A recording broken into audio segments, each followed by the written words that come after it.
Alright guys, Space Godzilla's origin is one of the biggest heavy rumor areas in the whole set of leaks that we have had recently, and it seems very directly tied to the Planet Eater slash Dead Space potential retcon thing that I talked about in recent videos.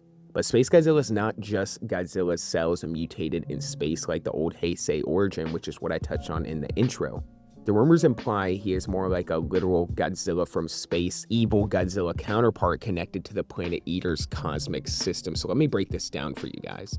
He's basically going to arrive already as Space Godzilla, and that is something that we had heard recently. We did hear he's going to have some kind of evolution, but recent reports have pushed back on the idea that he starts as a crystal thing and becomes Space Godzilla after absorbing Godzilla's atomic breath. That may have been slightly exaggerated. It sounds like he is fully Space Godzilla and gets some kind of evolution or upgrade after absorbing Godzilla's atomic breath, but I don't know if he'll be a vague crystal-like monster that resembles Space Godzilla at first. Now, this is where some of the new information comes in because he apparently arrives in a crystal cocoon.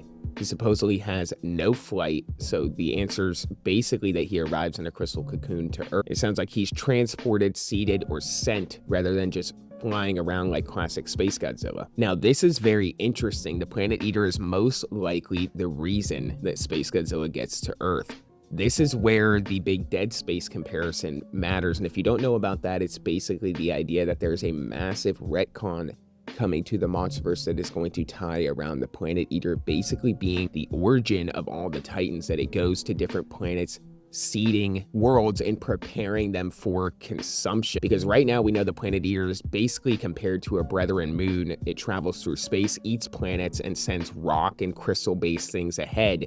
Kind of uses that to prepare the worlds, which very much makes Space Godzilla feel more like a weapon, a herald, parasite, or some kind of advanced creation tied to that system. Now, what we do know is that he's not a full pawn.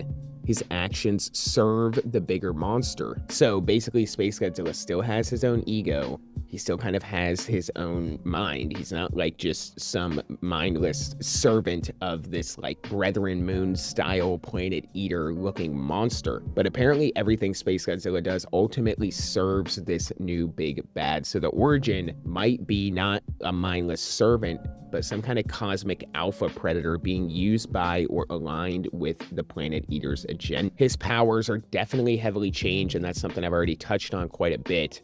This is definitely the controversial part about Space Godzilla.